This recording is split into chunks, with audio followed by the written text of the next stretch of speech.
ഞാൻ doctor Usha K Puthumana, retired chief medical ഓഫീസറാണ്. ഞാനിന്ന് സംസാരിക്കുന്നത് ഗ്യാസ്ട്രോ ഇൻറ്റസ്റ്റൈനൽ ട്രാക്റ്റ് ഡിസീസുകളെ കുറിച്ചാണ്. ഇത് പ്രധാനമായിട്ടും ഫങ്ഷണൽ ആൻഡ് സ്ട്രക്ചറൽ എന്ന രണ്ട് രീതിയിലാണ് ഇത്തരം രോഗങ്ങൾ. അതിൽ ഫങ്ഷണൽ എന്ന് പറയുമ്പോൾ ഗ്യാസ്ട്രോ ഇൻറ്റസ്റ്റൈനൽ ട്രാക്റ്റിലെ അവയവങ്ങളുടെ ജോലി അവ ശരിയായി ചെയ്യാത്ത, അതിൻ്റെ കർമ്മം ചെയ്യാത്ത രീതിയിലുള്ളതാണ്. ഫങ്ഷണൽ ഡിസീസുകൾ നമ്മൾ പറഞ്ഞപ്പോൾ അത്തരം രോഗങ്ങളുമായി വരുന്നവരെ അൾട്രാസൗണ്ട് സ്കാനിങ് പോലെയുള്ള പരിശോധനകളിൽ GI ട്രാക്റ്റ് വളരെ നോർമലായിരിക്കും. പ്രത്യേകിച്ച് അബ്നോർമാലിറ്റി ഒന്നും നമുക്ക് കണ്ടെത്താൻ കഴിയത്തില്ല. എന്നാൽ അവയുടെ കർമ്മക്ഷമത കുറയുകയും അവയുടെ ചലനാത്മകത അഥവാ മോട്ടിലിറ്റി കുറയുകയും GI ട്രാക്റ്റ് അപ്സെറ്റ് ആവുകയും ചെയ്യുന്നുണ്ട്.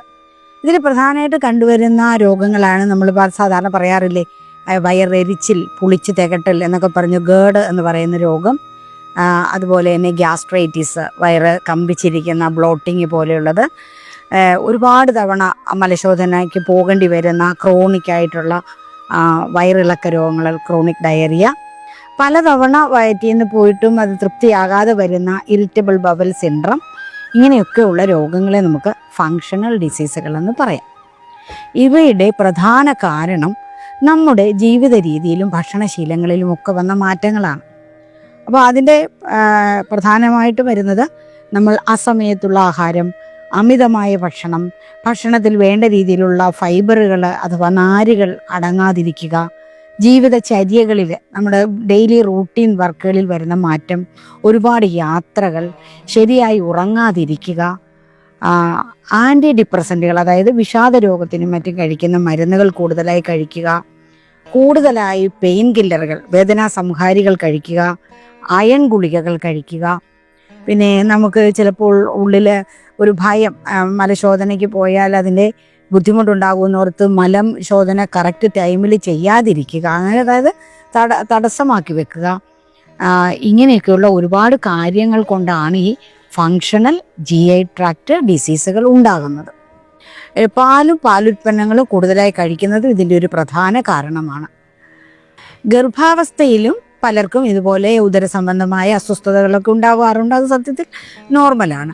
പിന്നെ ചിലർ വലിയ പരിഭ്രമമുള്ളവരായിരിക്കും. അങ്ങനെ വിസറൽ ഹൈപ്പർ സെൻസിറ്റീവ് ഉള്ളവരിലും ഉദര സംബന്ധമായ പല പ്രശ്നങ്ങളും പറയാറുണ്ട്. അപ്പം ഇതിനൊക്കെ വളരെ ഫലപ്രദമായ ആയുർവേദ ചികിത്സ ലഭ്യമാണ്.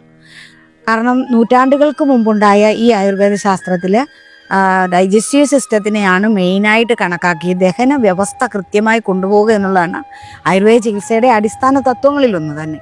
അപ്പം ഒരുപാട് കാലം അൻറ്റാസിഡുകൾ പോലെയുള്ളവ കഴിക്കുന്നത് കൊണ്ടൊക്കെ വലിയ ദൂഷ്യ ഫലങ്ങൾ ഉണ്ടാകുന്നുണ്ടെന്നാണ് പഠനങ്ങൾ തെളിയിച്ചിരിക്കുന്നത്. അപ്പോൾ അതുകൊണ്ട് നമ്മൾ ഈ രോഗങ്ങൾ ഫങ്ഷണൽ ആണോ എന്ന് കൃത്യമായി തിരിച്ചറിയുകയും അതിനുവേണ്ട പരിശോധനകൾ നടത്തുകയും അതിനുവേണ്ട ആഹാര നിയന്ത്രണങ്ങളും ജീവിതചര്യകളിൽ ഉള്ള മാറ്റങ്ങളും കൊണ്ടുവരികയും ചെയ്യുമ്പോൾ മാത്രമേ ഇതിനൊരു പരിഹാരമാകത്തുള്ളൂ. ഈ ഗട്ടുകളിൽ, ചെറുകുടലിലും വൻകുടലിലും 40 മുതൽ 100 വരെ ട്രില്യൺ എന്ന് പറഞ്ഞാൽ കോടി കണക്കിന് സൂക്ഷ്മാണുക്കളുണ്ട്. ആ സൂക്ഷ്മാണുക്കളെ കൂടെ പരിരക്ഷിച്ചുകൊണ്ടുള്ള ചികിത്സയാണ് വേണ്ടത്.